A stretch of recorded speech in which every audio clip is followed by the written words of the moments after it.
जय आदिवासी कोली मल्हार, जय आदिवासी। आजचा हा 7वा आपण संमेलन इथं घेत सगळ्यांचं खूप खूप स्वागत आहे।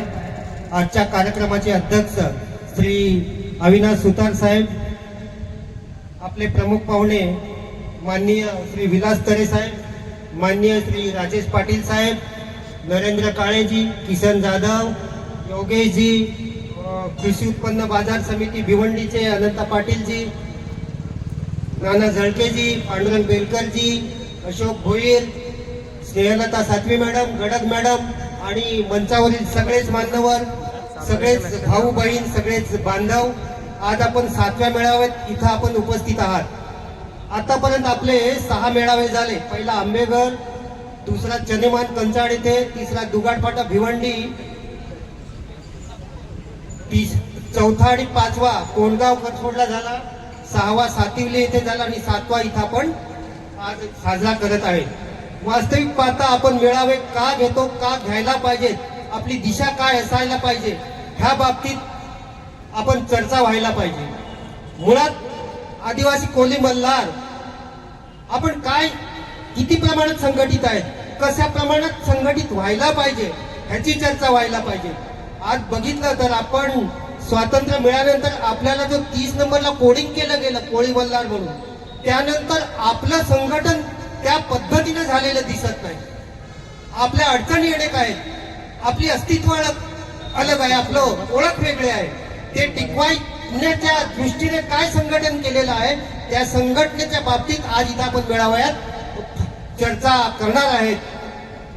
आपण चर्चा करत असताना आपल्या कोळी मल्हार मध्ये कोळी साधर्म साधून बराच घुसखोरी होत आहे। त्या बाबतीत काय पावले उचलत आहेत आपण कशा पद्धतीनं त्याचं नोटिंग किंवा कशा पद्धतीने नोंदणी केली पाहिजे हे देखील आपल्याला आपल्या आजच्या चर्चेमध्ये मेळाव्यामध्ये आपल्याला चर्चा करून आणायची आहे।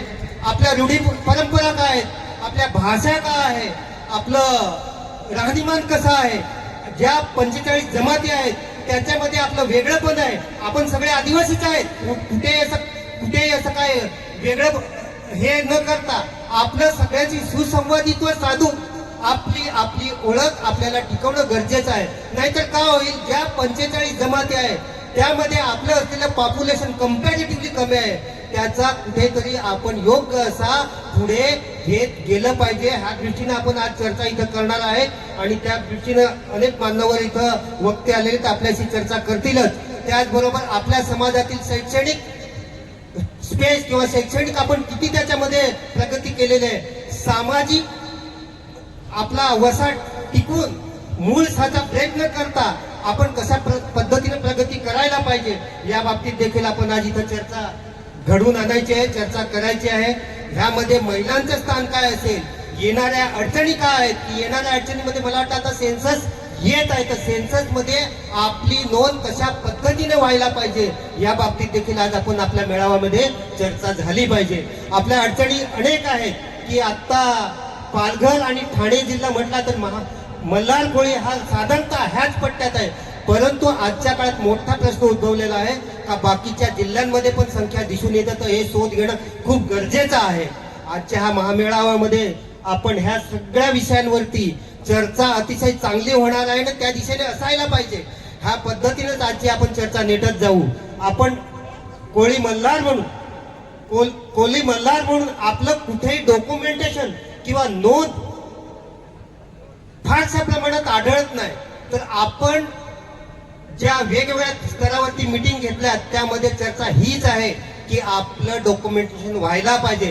साहेब, आपल्याला आठवतं की आपण काशाला जी मीटिंग घेतली होती आणि त्यामध्ये पहिला मुद्दा घेतला होता की आपली बोली भाषा, आपलं संस्कृती, आपले रीतिरिवाज, आपले सण उत्सव कशा पद्धतीचे आहेत ह्याचं नोंद व्हायला पाहिजे, ह्याचे नोटिफाय व्हायला पाहिजे। त्या पद्धतीनं आता आपण सुरुवात केलेली आहे। तर मी प्रास्ताविकतेमध्ये एवढंच सांगेन की हे जे मुद्दे सांगितले ह्याला धरूनच आपण आज चर्चा करणार आहे। कुठेही कसं कोणाला आपल्या बाकीच्या ज्या 44 आहे हे देखील आपल्या सोबतच आहे आणि त्यांना मी जरूर आवाहित करेन की तुम्ही कोळीमध्ये जास्त बोगस घुसखोरी झालेली आहे, त्यासाठी उलट तुम्ही आम्हाला जास्त सपोर्ट ताकदीने सपोर्ट करावा आणि आपल्या आदिवासीमध्ये जे घुसखोरी होते आहे त्याला आपण एकत्रितपणे लढा द्यायचा आहे. ह्या अनुषंगाने देखील आपल्याला चर्चा करायची आणि आपण जे लिखित स्वरूपात साहित्य तयार करणार आहेत ह्या बाबतीत एक छोटासा प्रयत्न आपल्या ह्या संमेलनाच्या उद्देशाने झालेला आहे. तर माझं प्रास्ताविक मी इथं थांबवतो आणि एक छोटासा कार्यक्रम आहे साहेब की आपण तयार आहे. शॉर्ट प्रकाशन आपल्या बोली भाषेतील पुस्तकाचा इथं आहेत रेडी प्रकाशन करणार आहेत. तर माझं प्रास्ताविक इथं संपवतो आणि पुढचा कार्यक्रम देखील जो 1 मिनिटाचा आहे तो देखील लगेच आठवून मी पण जाऊ. तर तो प्रकाशनाचा कार्यक्रम आहे. तो प्रकाशनाचा कार्यक्रम ची पुढची सूत्र मी नितीन सरांकडे देतो. धन्यवाद सर. आपल्या